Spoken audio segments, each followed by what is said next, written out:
કેશુભાઈ પટેલના નામ ઉપર આમ આદમી પાર્ટી અને ભાજપ ચૂંટણી લડી રહી છે, જ્યારે કોંગ્રેસ છે એ ખેડૂતોના મુદ્દા પર ચૂંટણી લડી રહી છે। સૌરાષ્ટ્રના વિસાવદરમાં 19 જૂને વિધાનસભાની પેટા ચૂંટણી છે અને હવે 2 જ દિવસ બાકી છે, ત્યારે જે ત્રણેય પાર્ટીના ઉમેદવારો ભાજપ, આમ આદમી પાર્ટી અને કોંગ્રેસ કયા મુદ્દા પર ચૂંટણી લડી રહ્યા છે એના વિશે હું તમારી સાથે વાત કરીશ। મારું નામ રાજેશ શાહ છે અને તમે જોઈ રહ્યા છો ગુજરાતના સૌથી મોટા ડિજિટલ પ્લેટફોર્મ ખબર છે.com। વિસાવદરમાં જ્યારે ગુજરાત વિધાનસભા 2022ની ચૂંટણી થયેલી ત્યારે આ બેઠક ઉપરથી આમ આદમી પાર્ટીની ટિકિટ ઉપર ભૂપત ભાયાણી ચૂંટણી જીત્યા હતા અને થોડા જ સમયમાં એમણે આમ આદમી પાર્ટી છોડી અને ભાજપમાં જોડાયા, એટલે આ બેઠક ખાલી પડી હતી। એટલે ચૂંટણી પંચે આ વિસાવદરની બેઠક માટે પેટા ચૂંટણીની તારીખ જાહેર કરી હતી। આજે 17 જૂન થઈ ગઈ છે અને 19 જૂને વિસાવદરમાં મતદાન થવાનું છે અને 23 જૂને પરિણામ જાહેર થવાનું છે।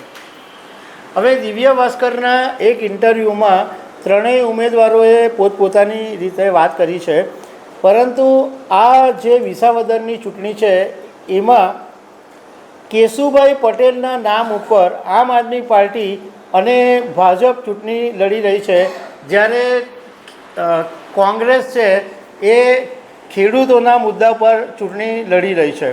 હવે પહેલાં વાત કરીએ કે ગોપાલ ઇટાલિયાએ કેશુભાઈ પટેલ માટે શું કીધું છે। કેશુભાઈ પટેલનું વિસાવદર બેઠક ઉપર મહત્ત્વ એટલા માટે છે કે આ કેશુભાઈનું વતન છે અને કેશુભાઈ આ બેઠક ઉપરથી 3 વખત ચૂંટણી જીતેલા છે, એટલે અત્યારે બધાને કેશુબાપા યાદ આવી ગયા છે। ગોપાલ ઇટાલિયાએ એવું કીધું કે દીકરો જેમ પિતાનું ઋણ ભૂલી જાય એ રીતે હાલ ભાજપ કેશુબાપાને ભૂલી ગયો છે। અમે ગુજરાતના મોભી તરીકે કેશુભાઈને જોઈએ છે અને કેશુભાઈ જે પ્રમાણે ગોકુળિયું ગામ બનાવવા માંગતા હતા એવી રીતના અમે ગોકુળિયું ગામ બનાવીશું, એવું ગોપાલ ઇટાલિયાએ વાત કરી છે।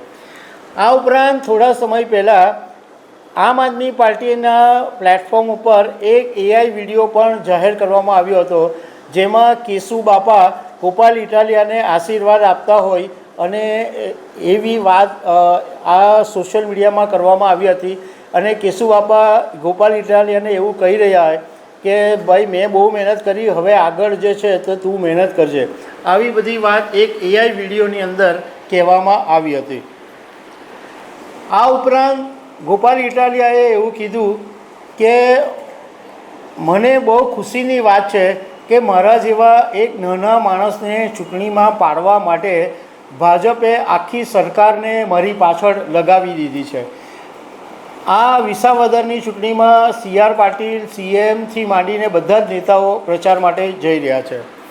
હવે ભાજપે જે ઉમેદવાર ઉતાર્યા છે કિરીટ પટેલ, એમણે એવું કીધું કે ગોપાલ ઇટાલિયાનું વિસાવદરમાં કોઈ પ્લેટફોર્મ નથી, એનું ગ્રાઉન્ડ લેવલે કોઈ કામ નથી, હજુ તો એ 2 મહિના પહેલાં આવ્યો છે અને એનું વિસાવદરમાં કોઈ તળિયું નથી। અમે અમારા માટે કેશુબાપા સન્માનીય વડીલ હતા અને આજે પણ માર્કેટિંગ યાર્ડમાં અમે કેશુભાઈની પ્રતિમાનું અનાવરણ કર્યું છે, એવી વાત કરી। મતલબ કે આ આમ આદમી પાર્ટી અને ભાજપ બંને કેશુભાઈના નામે લાભ લેવા માંગે છે। હવે કોંગ્રેસે જે ઉમેદવાર ઉતાર્યા છે નીતિન રાણપરિયા, એ ખેડૂતના મુદ્દા ઉપર અત્યારે ચૂંટણીમાં મુદ્દા કહી રહ્યા છે અને એમને જ્યારે પૂછવામાં આવ્યું કે રાહુલ ગાંધી ગુજરાતની મુલાકાતે થોડા સમય પહેલાં આવ્યા અને એમણે જે આખો એક દંડો પછાડેલો અને બધી જે વાત કરેલી એને કારણે કંઈ ફરક પડ્યો છે, તો એમણે એવું કીધું કે રાહુલ ગાંધીના આવ્યા પછી ઘણો બધો ફરક પડી ગયો છે અને હું છેલ્લા 25 વર્ષથી કોંગ્રેસમાં છું। આ વખતે વિસાવદરની અંદર કોંગ્રેસના ઘણા બધા નેતાઓ, કાર્યકરો ઉતરી ગયા છે અને અમે ખેડૂતોના મુદ્દા ઉપર લડત આપી રહ્યા છે। વિસાવદર એક એવું વિસ્તાર છે કે જ્યાં મેક્સિમમ ખેડૂત લોકો રહે છે અને ભાજપ અને આમ આદમી પાર્ટીના લોકો પણ ખેડૂતોના મુદ્દા ઉપર જ વધારે ધ્યાન આપી રહ્યા છે. ખાસ કરીને જે ખાતરનો મુદ્દો છે એની ઉપર ભારે લડાઈ ચાલી રહી છે.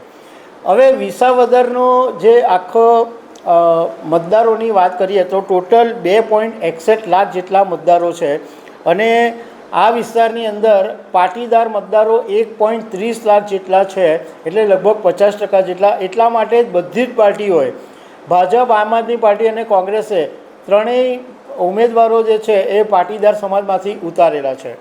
હવે વિસાવદરની અંદર પાટીદાર ઉપરાંત દલિત 21,000 જેટલા છે, આહિર 8,000 છે, ક્ષત્રિય 8,000 છે, પ્રજાપતિ 7,000 છે, લઘુમતી 7,000 છે અને અન્ય સમાજના લોકો છે એ 80,000 છે. હવે 2 દિવસ બાકી છે અને 23મી તારીખે પરિણામ આવશે ત્યારે ખબર પડશે કે કેશુભાઈના નામ ઉપર કોણ લાડવો જીતી ગયું છે. તો દર્શક મિત્રો, આવી અનેક વાતો સાથે અમે તમને મળતા રહીશું. Thank you very much.